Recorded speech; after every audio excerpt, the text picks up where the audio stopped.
Palm atau Passion Sunday, kita akan merenungkan sebuah tema berjudul Christ Face Set Like a Flint yang diambil dari Yesaya pasal 50.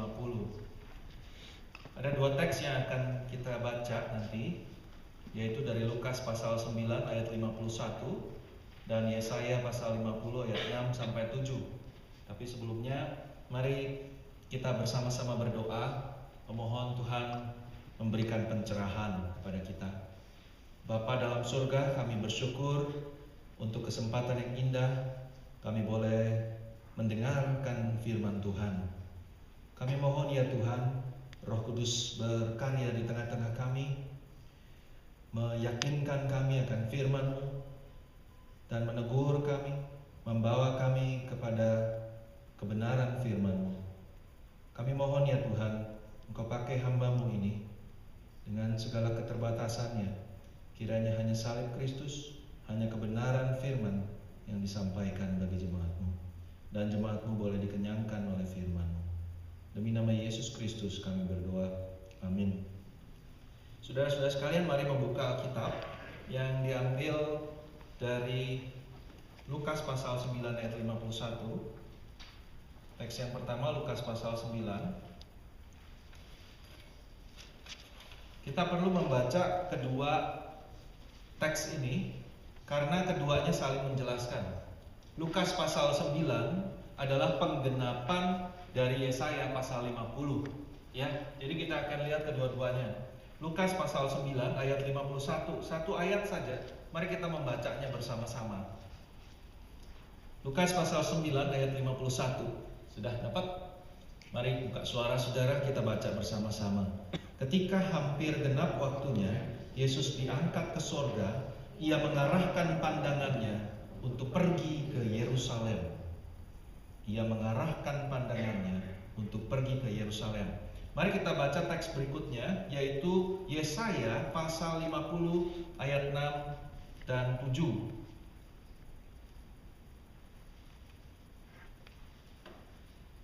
Yesaya pasal 50 ayat 6 dan 7. Saya akan membacakannya untuk saudara-saudara, dua ayat ini. Minta saudara dengarkan baik-baik.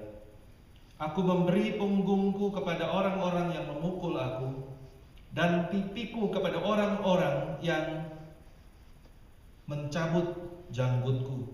Aku tidak menyembunyikan mukaku ketika aku dinodai dan diludahi. Tetapi Tuhan Allah menolong aku, sebab itu aku tidak mendapat noda. Sebab itu aku meneguhkan hatiku seperti keteguhan gunung batu. Karena aku tahu bahwa aku tidak akan mendapat malu. Demikian pembacaan firman Tuhan. Sebagai orang percaya, sebagai pengikut Tuhan Yesus, kita harus belajar melihat Dia sebagai substitut kita dalam segala hal dan di setiap waktu. Dia mewakili kita dalam segala hal dan selalu. Ia tidak hanya menjadi substitut kita di dalam kematiannya pada kayu salib. Yesus tidak hanya mati di tempat kita, Ia juga hidup di tempat kita.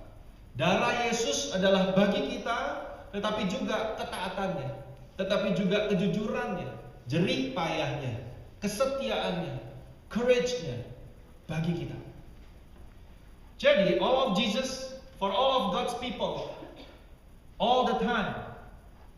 Saudara sekalian, teks dari Yesaya adalah perkataan Tuhan Yesus sendiri. Ini bahasa Tuhan kita, saudara. Sang penebus yang dijanjikan itu, yang Allah utus ke dalam dunia untuk menjadi the one and only Savior. Kita tahu ini karena kepadanya dan hanya kepadanya, ayat 6 yang terdapat di Yesaya pasal 50, itu mengacu. Saya baca sekali lagi. Aku memberi punggungku kepada orang-orang yang memukul aku, pipiku kepada orang-orang yang mencabut janggutku. Aku tidak menyembunyikan mukaku ketika aku dinodai dan diludahi. Dan kemudian kita membaca ayat 7, Ia berkata, I set my face like flint. Aku meneguhkan hatiku seperti keteguhan gunung batu. Itu terjemahan Indonesia. Saya kira lebih tepat bukan gunung batu, tetapi batu gunung, atau batu kali, atau batu akik. Batu yang keras. Saudara tahu film Flintstone kan? Ya. Flint, saudara, batu yang keras. Aku meneguhkan hatiku. Ini sudah suatu terjemahan, suatu interpretasi, saudara. I set my face, aku menetapkan wajahku. Maka judul khotbah saya hari ini adalah Christ face set like a flint. Saudaraku, Tuhan kita tahu abuse yang akan dia terima dari para penguasa di Yerusalem. Wajahnya akan di-abuse, janggutnya akan dicabuti. Itu tanda penistaan, penghinaan. Namun ia menolak untuk menyembunyikan mukanya. Sebaliknya dengan keberanian, dengan courage, ia menetapkan wajahnya seperti keteguhan gunung batu, seperti keteguhan batu gunung untuk membayar ongkos menyelamatkan saudara dan saya. He resolved to save us and he never turned back.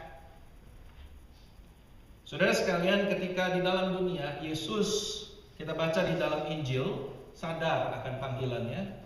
At least sejak ia berusia 12 tahun. Saudara ingat episode di mana Yesus nyangkut di Yerusalem. Padahal orang-orang sudah berjalan pulang, ya, orang tuanya juga sudah berjalan pulang. Mereka kira Yesus ikut mereka.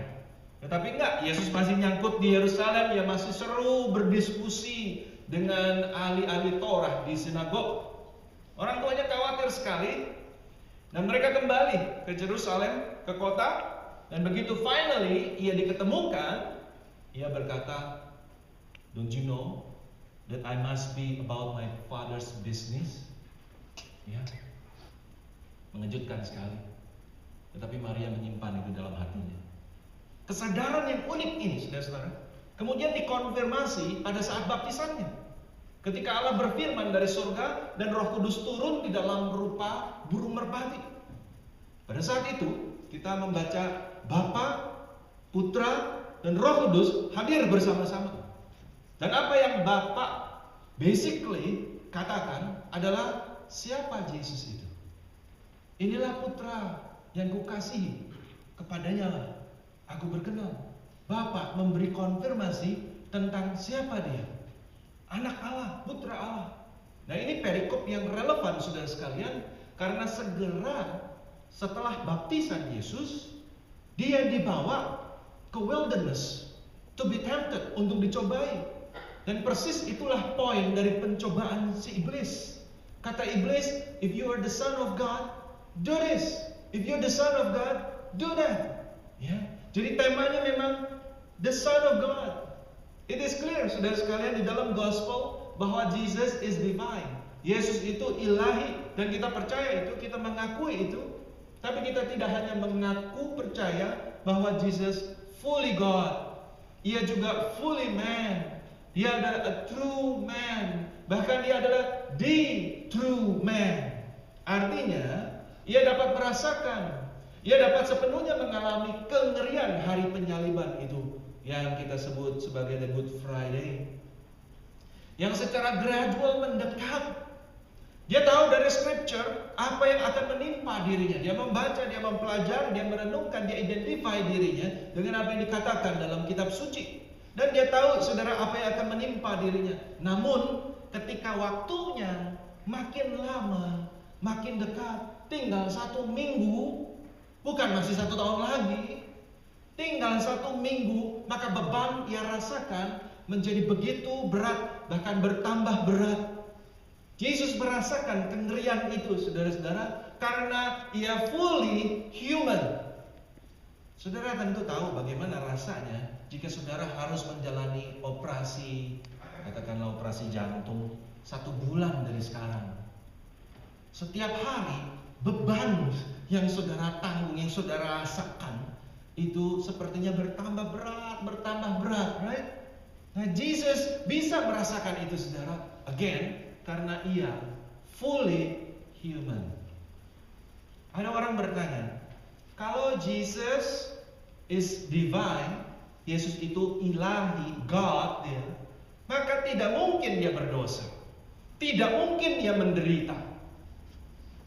Kalau begitu, bagaimana temptation atau pencobaan yang ia alami itu tetap genuine?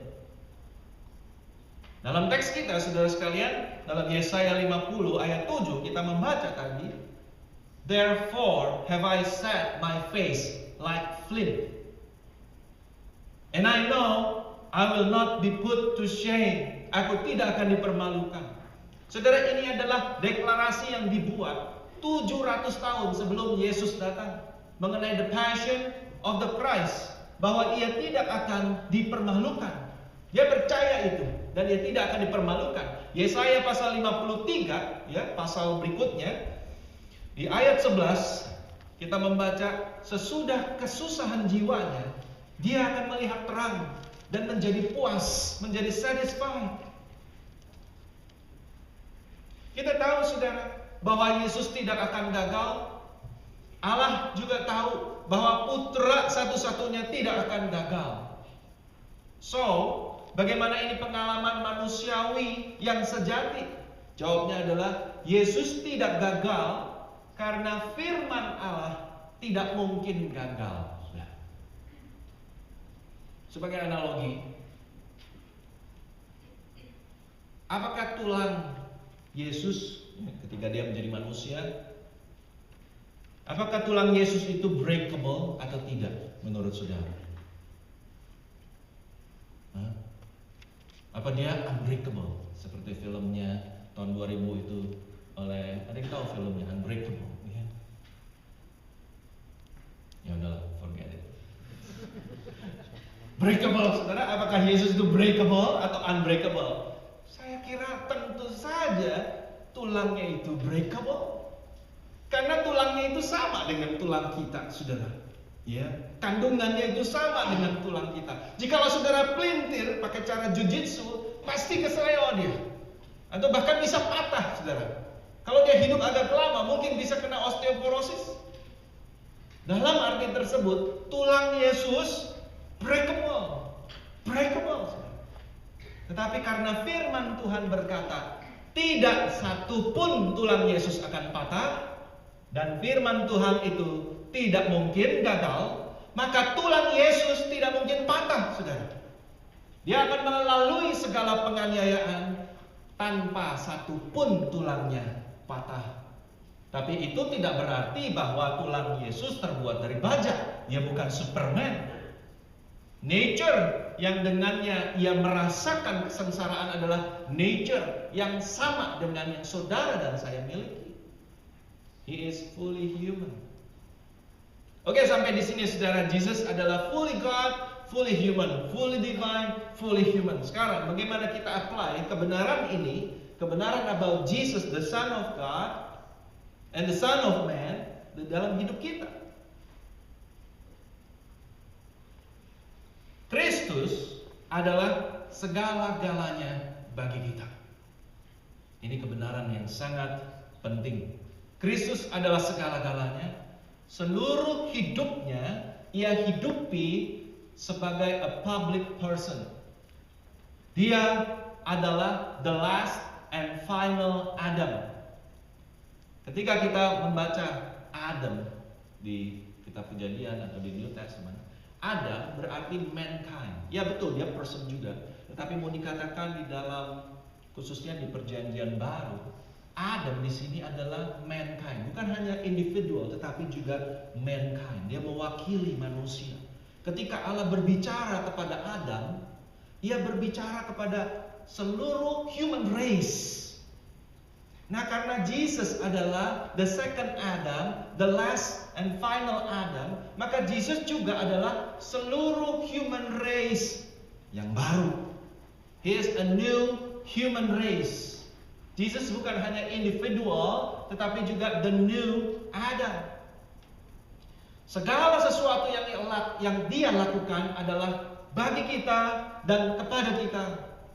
Dan Allah memperhitungkan kepada kita, credits to us, imputes to us, seluruh ketaatan Kristus. Bukan hanya ketaatannya ketika dia menderita pada kayu salib, tetapi seluruh ketaatan Kristus di dalam hidupnya bagi kita, diperhitungkan kepada kita. Kita lahir di dunia tanpa kita dikonsult lebih dulu. Ada nggak dari kita yang pernah ditanya dulu, kamu mau lahir nggak? Mau lahirnya di dunia yang seperti apa? Mau lahir jadi orang suci atau jadi orang berdosa? Kita tidak pernah ditanya seperti itu, saudara. Kita lahir, nggak ada option, sebagai orang berdosa di dunia yang berdosa. Kenapa? Karena Adam adalah representatif kita. Ketika Adam berdosa, kita berdosa. Tidak hanya Adam mewakili kita, Adam mewakili kita dengan baik. He represents us well. He represents us accurately, secara akurat.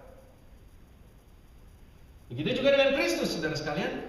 Kalau saudara percaya pada Yesus, Ia seperti Adam akan mewakili saudara dengan baik, dengan akurat. Allah bisa dengan maha adil melihat kita dan berkata, not guilty. Oleh karena Kristus. Bagaimana bisa? Karena Kristus adalah substitut kita. Kristus adalah representatif kita. Karena kita diperhitungkan dalam Kristus. Dan Kristus mewakili kita di hadapan Allah. Sebagaimana Adam membawa kita menghadap Bapa dalam keberdosaan, dalam pemberontakan. Demikian pula Yesus membawa kita sekalian ke hadirat Allah dalam perfect obedience and righteousness. Nah, saudara, sebelum saya lebih jauh mengupas bagian tersebut, saya ingin saudara mendengarkan eksposisi dari Charles Spurgeon mengenai teks kita, Yesaya pasal 50 ayat 7. Ia melihat bahwa resolusi Yesus atau tekad yang Yesus ambil, setting his face like a flint toward Jerusalem, menghadapi banyak tantangan, saudara. Bukan jalan yang mulus, tetapi jalan yang penuh dengan tantangan. Nah, saya ingin paparkan secara singkat di sini beberapa hal kita melihat. Yang pertama adalah the overs of the world. Saudara tahu, orang banyak menginginkan Yesus menjadi raja. Pada waktu itu, ia begitu populer sampai orang-orang Farisi tidak berani menangkap dia. Ketika ia memasuki Yerusalem, kita melihat sepertinya seluruh penghuni kota berpihak kepadanya. Right? Mereka mengeluh-elukan dia. Mereka mengira bahwa Yesus akan memimpin pemberontakan dan mengalahkan, mengusir Romawi. Sebelum triumphal entry, iblis pernah menawarkan Yesus dunia dan segala isinya. Saudara tahu itu. Lalu apakah Yesus berubah? Tidak. Spurgeon berkata, his zeal was too fervent, his purpose too strong, his compassion for his people was too intense for him to yield to the tempter. Tak seorang pun dapat menyuap Yesus untuk berpaling dari tujuannya. Itu yang pertama, saudara. Yang kedua, dia juga menghadapi tantangan atau godaan dari murid-murid, dari teman-temannya, persuasions of his friends, the persuasions of his friends.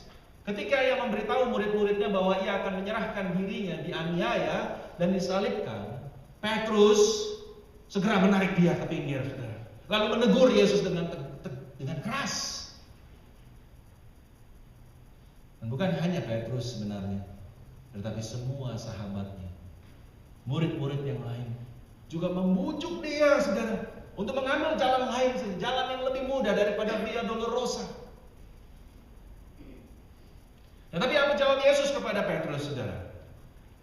Yesus berkata kepada Petrus dengan keras sekali, "Get behind me, Satan.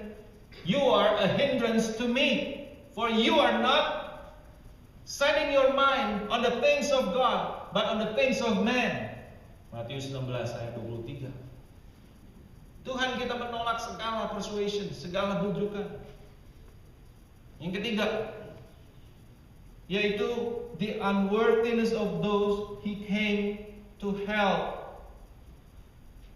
orang-orang yang tidak layak menerima pertolongannya. Kita membaca di dalam Injil Yohanes, Tuhan Yesus datang kepada milik kepunyaannya. Itu Yohanes pasal 1, saudara.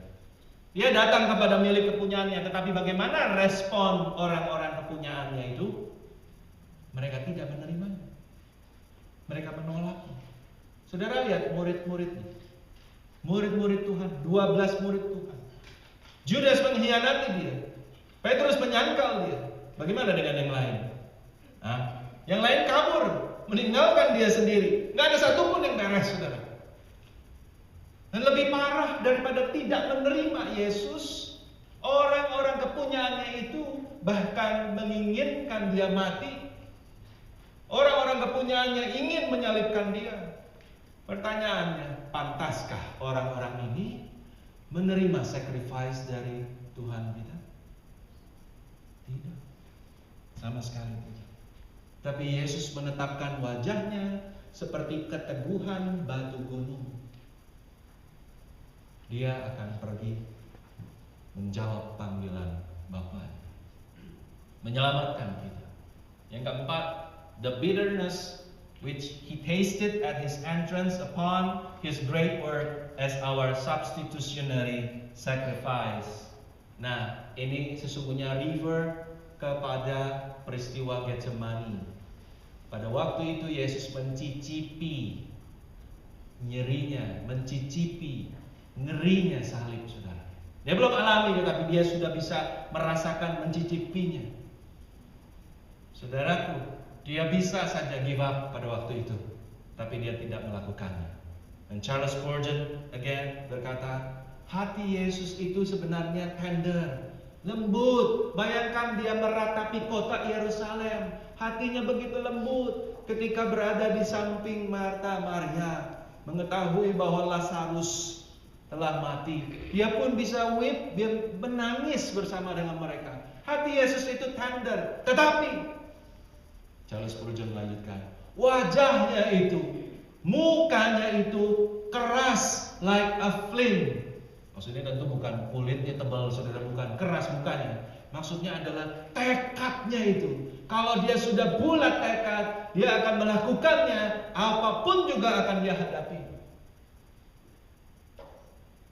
Yang kelima, next slide. The ease with which he could have relinquished the enterprise if he had wished to do so. Maksudnya adalah sebenarnya dia bisa mendapatkan ease.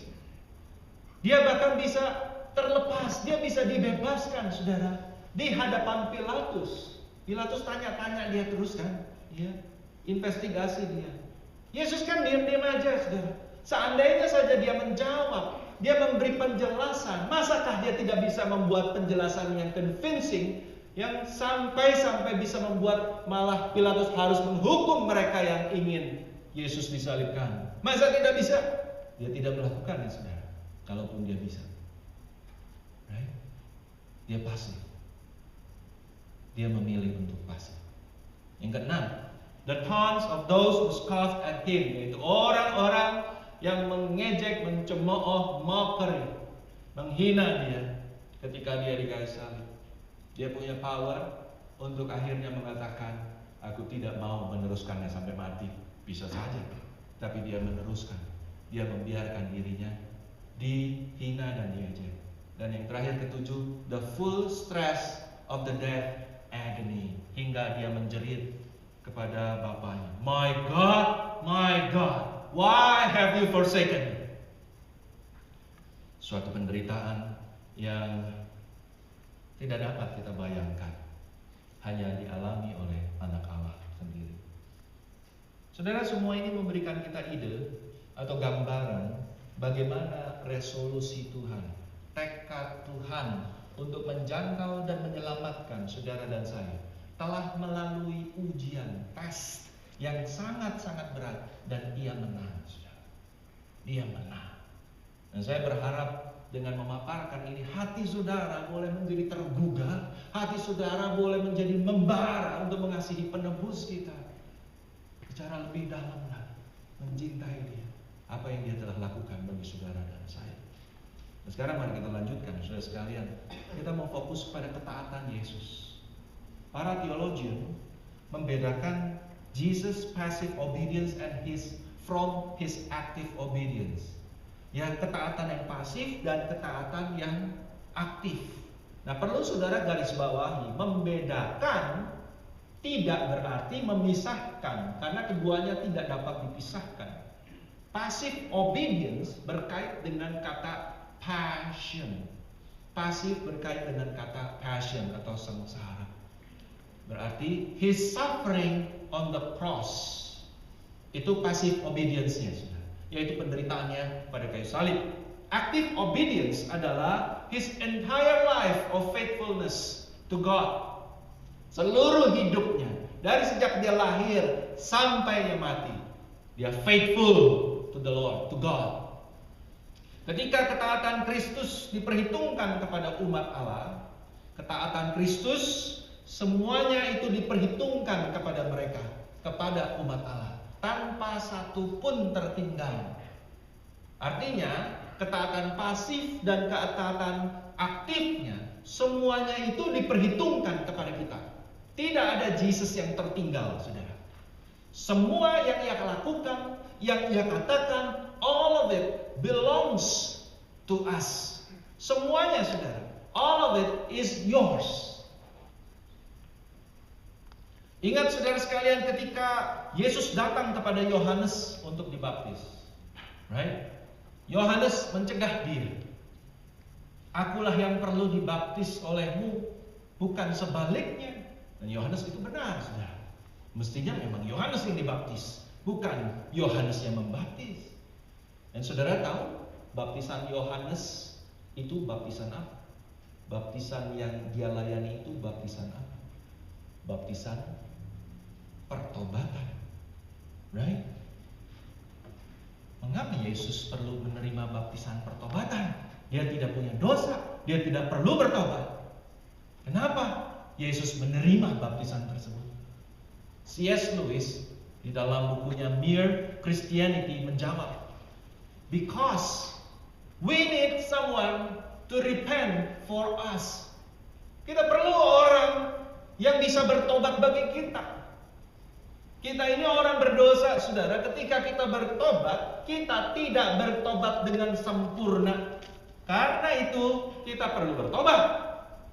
Kristus bisa bertobat dengan sempurna karena dia perfect. Tetapi karena dia perfect, sebenarnya dia tidak perlu bertobat, right? Jadi apa yang Yesus perbuat pada waktu itu? Dia menerima baptisan Yohanes Pembaptis. Dia bertobat dengan sempurna. Untuk siapa, saudara sekalian? Untuk dirinya tidak, tetapi untuk kita. Bukan untuk dirinya, tetapi untuk kita. Saudara sekalian, kita tidak bertobat dengan benar. Hati kita tidak hancur benar ketika kita bertobat. Kita sulit menerima teguran dan seterusnya. Maka Yesus harus bertobat bagi kita. Everything yang Yesus lakukan harus diperhitungkan bagi kita. Everything yang Yesus lakukan is a gift for us. Segala sesuatu, saudara. Segala sesuatu. Tidak boleh ada yang tertinggal. Everything. Kenapa mesti everything? Karena umat Allah, karena kita sekalian, tidak hanya harus membayar utang dosa kita. Kita juga harus menunaikan vocation atau panggilan yang Allah berikan kepada kita. Bukan hanya utang dosa yang kita harus bayar, tetapi juga menunaikan panggilan kita. Itulah sebabnya Yesus mengidentifikasi dirinya dengan kita.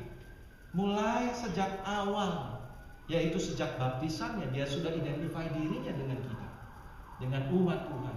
Kemudian saudara membaca Yesus berpuasa selama 40 hari di padang gurun wilderness. Saudara ingat tidak?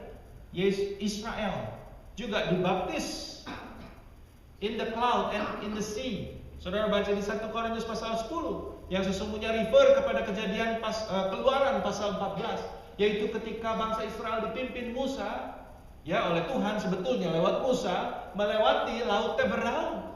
Itu dikatakan oleh Rasul Paulus di 1 Korintus 10 bahwa umat Allah dibaptis in the cloud and in the sea. Lalu 40 years setelah mereka lewat Laut Teberau, right? Mereka akan putar-putar di wilderness selama berapa lama? 40 tahun. Jadi saudara lihat, Yesus 40 hari, Israel 40 tahun. Iman Israel dicobai di padang gurun, Yesus juga dicobai di padang gurun. Israel dicobai dan gagal, Yesus dicobai dan menang. Joshua invaded Canaan, Jesus juga invaded Canaan. Saudara tahu Palestina, Lebanon, right? Syria itu termasuk Lebanon, yang dulunya itu disebut Canaan, right? Menjadi Lebanon. Makanya ISIL itu dulunya ISIL lalu menjadi ISIS, L-nya itu Lebanon. Nah, Jesus juga invaded Canaan, tapi Jesus lebih besar daripada Joshua. He is the greater Joshua. Dia mengalahkan dan mengusir setan. Dia menaklukkan Kanaan seperti Israel. Jadi saudara sekalian, Injil mau mengatakan bahwa Israel, Kristus adalah Israel. Israel yang akhirnya menang. Israel yang akhirnya benar, saudara sekalian. Jesus adalah the new Israel. Jesus adalah the new humanity. Saudara baca di dalam Perjanjian Lama, saudara akan menemukan bangsa Israel selalu aja menyembah berhala. Mereka disebut tegar tengkuk, saudara, stiff neck. Mereka menyembah berhala. Lalu Tuhan mengirim musuh. Mereka merasa susah dan mulai cry out to the Lord. Mereka bertobat, minta ampun, Tuhan tolong. Lalu Tuhan berbelas kasihan menolong bangsa Israel, memberikan judge, memberikan savior bagi Israel. Dan kemudian sesudah itu saudara sekalian, bangsa Israel hidup dalam damai dengan Tuhan selama beberapa lama. Saudara balik deh Alkitab saudara, flip satu halaman, saudara baca lagi, idolatry lagi saudara sekalian. Jadi sudah idolatry, Tuhan berikan hukuman lagi, berikan hukuman, mereka cry out to the Lord, bertobat, lalu Tuhan kirim utusan, kirim penyelamat, mereka hidup damai. Balik lagi halaman, saudara temukan Israel idolatry lagi, menyembah berhala lagi. Saudara sekalian, sampai kapan bangsa Israel berhenti menyembah berhala? Saudara baca Perjanjian Baru.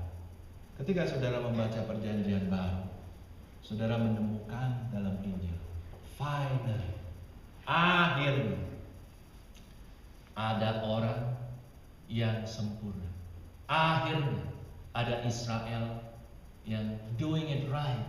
Akhirnya ada orang yang tidak bercacat di hadapan Allah. Siapa dia? Jesus, the final Adam. Jesus, our substitute. Itu sebabnya dalam nama Yesus, saudara dan saya bisa menghampiri Allah. Mengapa saudara? Karena di dalam Dia kita tidak pernah berbuat suatu apapun yang salah. Ever. Di dalam Dia kita tidak pernah membuat suatu apapun yang salah. We are perfectly justified. Perfectly justified. Bukan karena kita saudara, tetapi karena Dia di dalam Kristus. Maka dari itu saudara sekalian, segala disiplin rohani harus berangkat atau harus diletakkan, dibangun di atas landasan atau platform ini, yaitu bahwa you are not guilty in Christ. You are not being condemned because you are in Christ. Let him who boast, boast in the Lord. Itu artinya. Nah, saudara, saya akan menutup khotbah ini dengan menjelaskan apa artinya hidup dalam Kristus, hidup in Christ. Setiap orang Kristen harus memikul salibnya setiap hari, bukan hanya sekali-sekali. Sakit, penyakit, financial trouble, unemployment, relationship problem, dan seterusnya, rejection. Tapi saudara, kita tidak memikul salib secara soliter atau sendirian. Meskipun kita merasakannya begitu, kita merasakan memikul salib sendirian. Kita seringkali imagine kita memikul salib sendiri dengan mata tertuju kepada Kristus yang dulu pernah memikul salib. Tetapi Dia di sana, saudara. Kita di sini. Kita memikul salib kita. Dia memikul salib Dia. Dia di sana, kita di sini. Jadi kita soliter, saudara. Tapi tidak demikian. Memikul salib kita tidak pernah soliter, tidak pernah sendirian. Kenapa? Karena Yesus mengajak kita untuk memikul salib di dalam rangka mengikut Dia. Mengikut Dia dengan memikul salib. So, kita tidak pernah soliter memikul salib. Karena kita selalu bersama dengan Yesus memikul salib. Kalau saudara seorang believer, maka saudara berada di dalam Kristus. You are in Christ. Jika saudara berada di dalam Kristus, maka saudara memikul salib in Christ. Segala sesuatu yang kita miliki berada di dalam Dia. Segala sesuatu, saudara sekalian. Ujian kita, tantangan kita, circumstances kita, salib kita, hidup kita are in Him. Saudara tidak meneladani Dia memikul salib dari luar. Saudara meneladani Dia dari dalam. Di dalam Kristus, saudara meneladani Dia memikul salib. Saudara, kita adalah tubuh Kristus. Right? Rasul Paulus mengatakan kita adalah tubuh Kristus. Jika satu anggota, one member, satu anggota menderita, yang lain ikut menderita. Jikalau yang lain ikut menderita, apakah kepala ikut menderita atau tidak? Pasti ikut, saudara. Kalau satu anggota menderita, yang lain menderita, pasti kepala juga ikut menderita. Ilustrasi yang gampang, tangan saudara, jari saudara kejepit aja sakit kepala bisa. Kepala pasti ikut sakit, saudara. Ingatkah Tuhan berkata kepada Saulus ketika dia berjalan menuju Damsyik, apa katanya? Saul, Saul, why are you persecuting them? No. Kenapa engkau menganiaya aku? Bukan mereka, tetapi aku. Padahal Saulus sedang menganiaya orang-orang Kristen, tetapi Yesus berkata, aku dianiaya oleh kamu. Nah, oleh karena itu, saudara sekalian, kata substitusi, kita sering dengar kata substitute, ya. Substitutionary atonement. Nah, saya mau ajak saudara barangkali berpikir ulang akan pengertiannya. Selama ini kita membayangkan substitusi itu seperti di dalam pertandingan soccer atau basketball. Ya. Oh, ini udah mulai capek ini orang, cepet-cepet ganti gitu kan. Yang menggantikan itu masuk ke dalam arena, right? Yang digantikan kemana, saudara? Balik. Jadi satu masuk, yang lain balik. Nggak ketemu, saudara. Yang satu masuk, yang lain pergi. Nah, kita kalau membayangkan substitusi seperti itu, Kristus mengambil tempat kita, lalu kitanya get out. Kita nggak bisa memahami konsep in Christ or union with Christ. Maka substitusi yang benar adalah harus dipahami sebagai representatif. Kristus menggantikan di dalam arti Dia adalah representatif kita. Dia mewakili kita di hadapan Allah. Ya. Maka kita di dalam Dia dan Dia di dalam kita. Dia mewakili kita dengan sempurna. Nah, kalau saudara menangkap pesan ini, gospel ini di dalam hidup saudara, dan saudara sungguh mengaminkan gospel ini, maka saudara akan hidup kuat menghadapi segala ujian dan badai kehidupan. Saudara bahkan akan bisa tetap joyful even di dalam suffering. Karena all of Jesus is for us, for you. Dan seluruh hidupmu berada di dalam Kristus. Amin. Mari saudara sekalian kita berdoa.